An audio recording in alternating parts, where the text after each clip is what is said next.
Get back. Okay, this is it. Huh.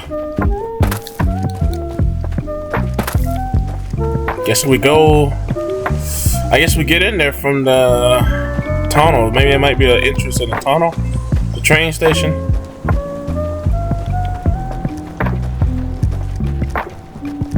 Wonder what did that.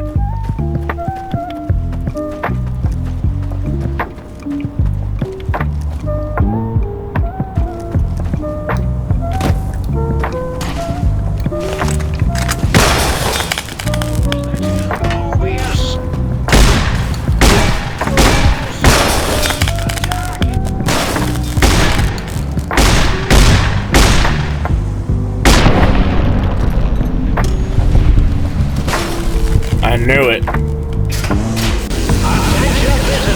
What in the hell?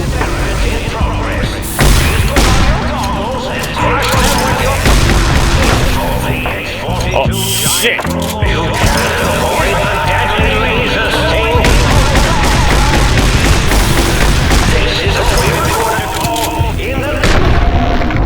Woo! Shot the hell out of it.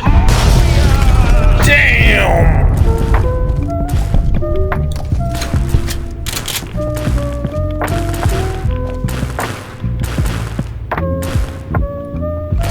Let's go.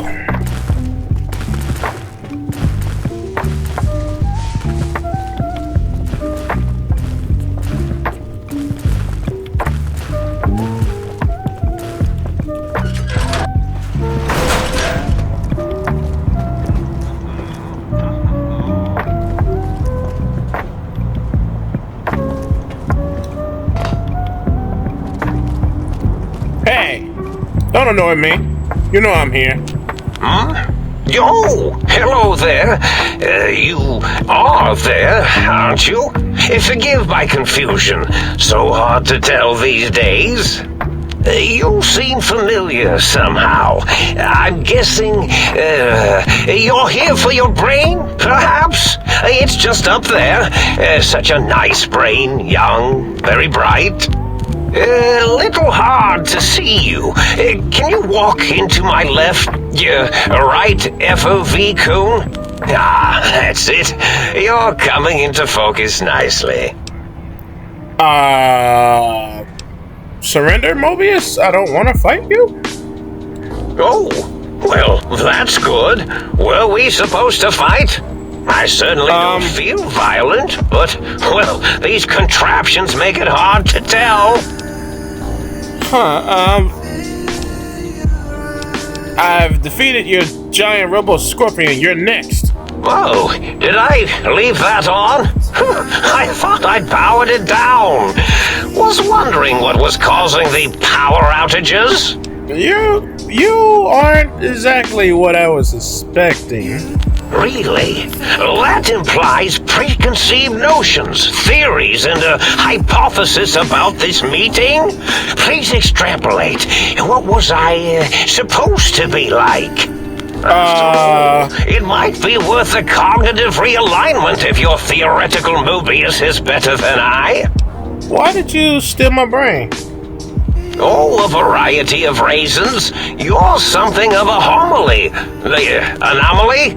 You're really quite special, and not in the cranially challenged way. You see, you are the most successful brain extraction experiment ever performed here at Big Mountain. A victim of your own success, as it were.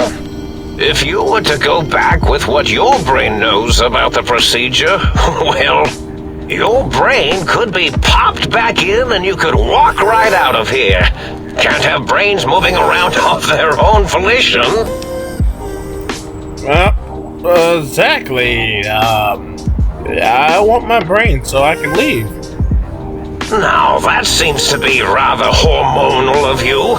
Flight or fight response, you know. Hard to cut that out completely. Your brain is here, safe with me. We chat over mentats. What? I need my brain back. Do you? You seem fine without it. And does it even want to go back with you? Maybe you should ask it. It's quite independent, has all manner of opinions. Tell you what, I'll leave it up to your brain. If it wants to go, then fine. If not, well, you should respect its wishes. Huh. Well, okay. Indeed. The goodbye part of our little chat then. Goodbye. Please mind the equations on the floor.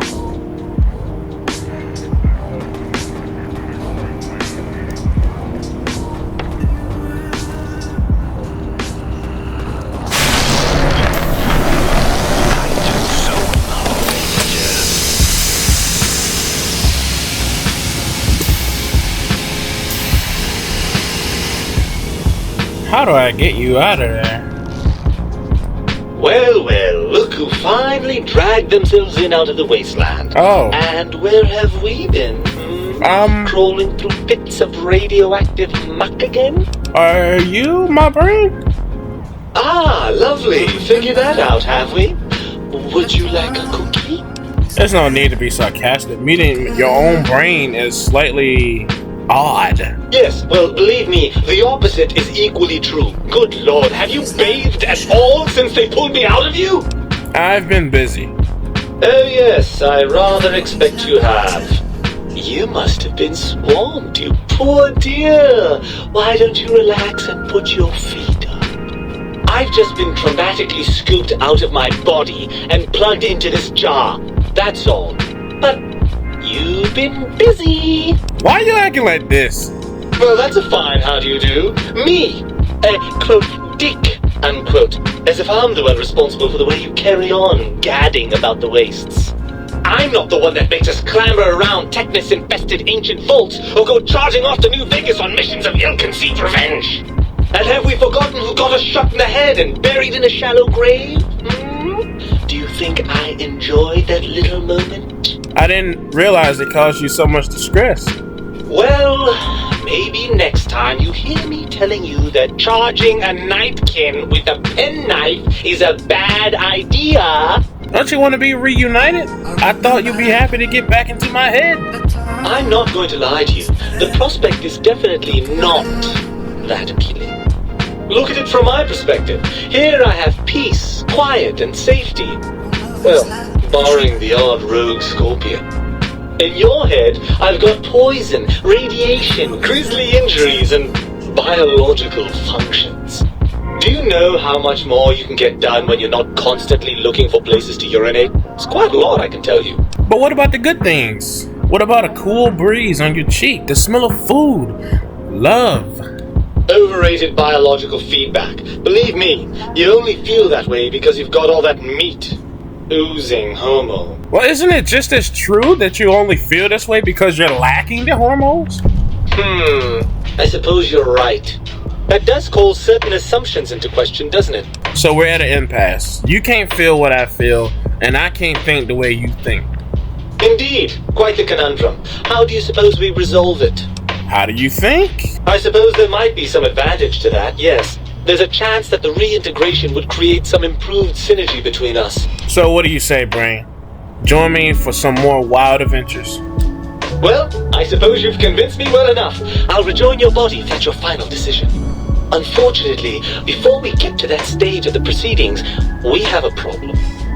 Even if I could settle myself back in your skull and reconnect all those pesky nerve endings, Dr. Mobius doesn't have the tools here. We would have to make use of Dr. Klein's lab, and I rather doubt the brains are inclined to share. Why? They promised to put us back together once I did what they wanted. And you believe them? Oh. Really? I know you were recently deprived of my fabulous advice, but... Really?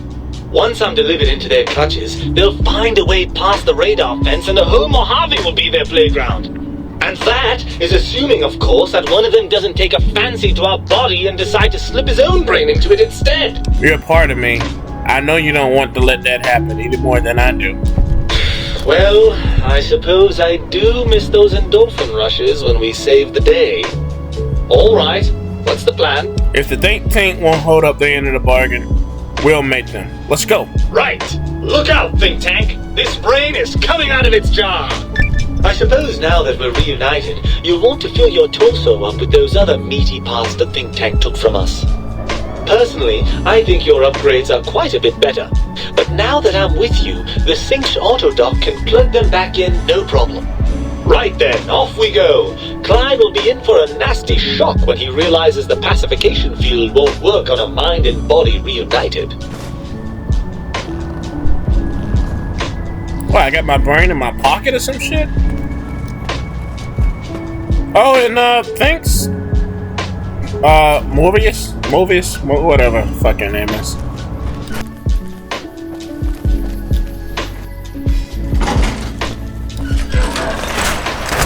Hey!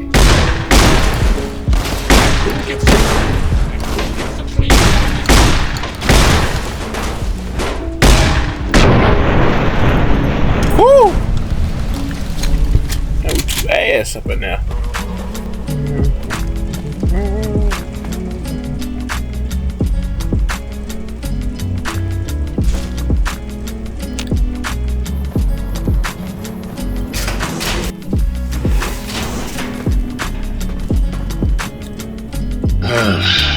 How about that? Old autodoc's back online. Well, alright, come here, let's have a look at you.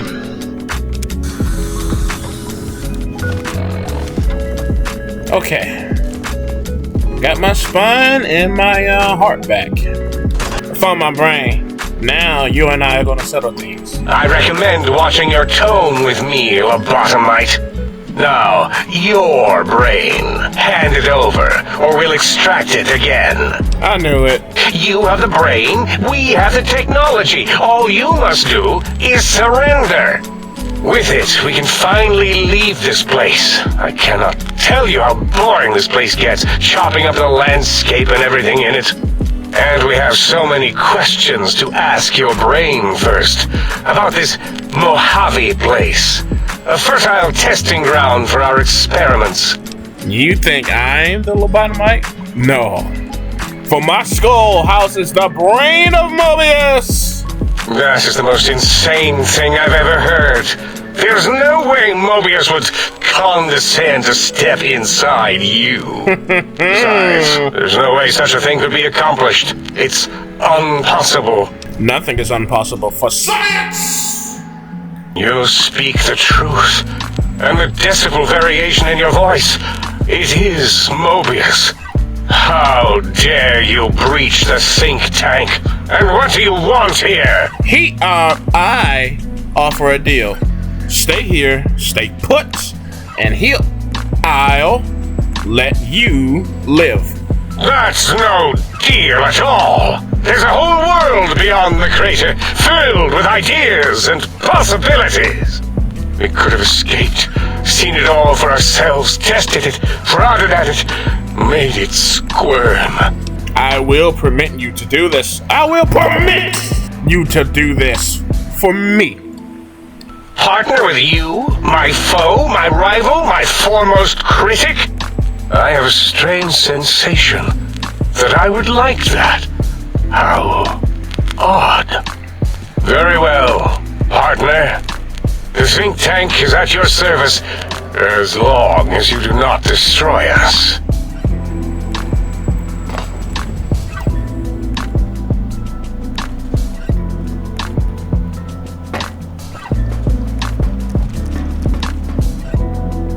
How do we leave? As it had been in the years before the Great War, Big Mountain, the Big Empty, became home to one of the brightest minds of the 23rd century. The courier watched over the Big Empty for years to come, caring for it and keeping its discoveries safe until they were needed to help others, which had always been Big Mountain's purpose. Past the laboratories and science, it had always been intended as a place to build the future of all mankind. The Sync Central Intelligence Unit was impressed by the amount of exploration the courier had undertaken. Facilities believed lost, destroyed, or ones that had simply gotten up and walked to new locations. had been rediscovered by its intrepid new master. Internally, the artificial personality debated as to whether it preferred the old management to the new, and concluded that the courier's thorough approach to research and investigation was admirable and worthy of its respect. Dr. Mobius continued his research undisturbed in the Forbidden Zone. As much as he had attempted to create better scorpions, he tried the same with humanity, with considerably less success. These failures didn't bother him overmuch.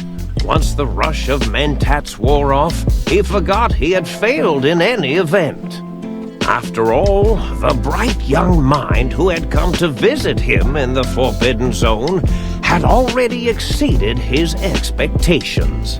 The sink was strangely silent, which it had never been in previous years.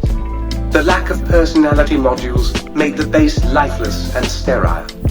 Autodoc, always gentle and methodical, kept sewing up the courier in all the right places when the skin split open from repeated wear and tear. The Autodoc was just glad to have purpose again. It heard its simpler brothers and sisters who got shipped to the Sierra Madre were bored out of their skulls in that toxic dead city. In time, the Autodoc found a way to deactivate the Y-17 trauma harnesses, releasing the corpses they had held prisoner for almost 200 years. As the courier ran through the X-8 facility multiple times, the computers analyzed the test subject's movements. Rather than performing a superficial observation, they realized the subject barely knew what communism was, or even what a high school was. This confused them for a time, until the facility finally realized that its research had succeeded. So it let its cyber dogs out into the wastes to help protect small communities from physical aggression rather than communist propaganda. The infiltration program in X-13 felt spent, having repeatedly upgraded the stealth suit until it could upgrade it no more. It felt warm, fulfilled, and a bit sluggish. It realized not long after, the stealth suit had left it, without so much as a note on the nightstand. So the infiltration program sent out robo-brains into the wastes, looking for its wayward technology. It eventually found Repcon HQ and set up a new research center, testing and murdering fiends who kept breaking into the facility. The courier, organs intact, continued onwards, a little less heavy of step, but with all the organs in the right places, as they should be. After all, brains can develop a life of their own when left to their own thoughts, and the courier's brain was more clever than most. Dr. Klein and the think tank remained alive, unaware of the world outside. They looped through their daily routine, none the wiser about the world beyond, although perhaps wiser was the wrong word.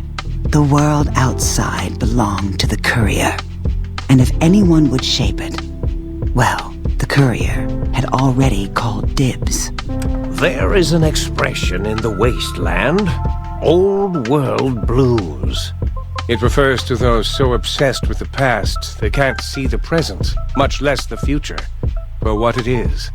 They stare into the what was, eyes like pilot lights, guttering and spent, as the realities of their world continue on around them. Science is a long, steady progression into the future. What may seem a sudden event often isn't felt for years, even centuries to come. In the times following the Second Battle of Hoover Dam, however, Old World Blues took on a new meaning. Where once it was viewed as a form of sadness, nostalgia, it became an expression describing the potential for the future. It can be easy to see science as evil, technology unchecked as the source of all ills, all misfortunes. With the courier at the helm, science became a beacon for the future. There was old world blues, and new world hope. And hope ruled the day at Big Mountain. We could say more, but the stories in the Big Empty speak for themselves. Now armed with the transportal Ponder, The courier could return to the dome at any time and crack open the secrets of the Big Empty one by one. The sink sat vigilant, waiting for its master to return, shoes covered in Mojave dust. Only one road yet remained, and it was one the courier had to walk alone.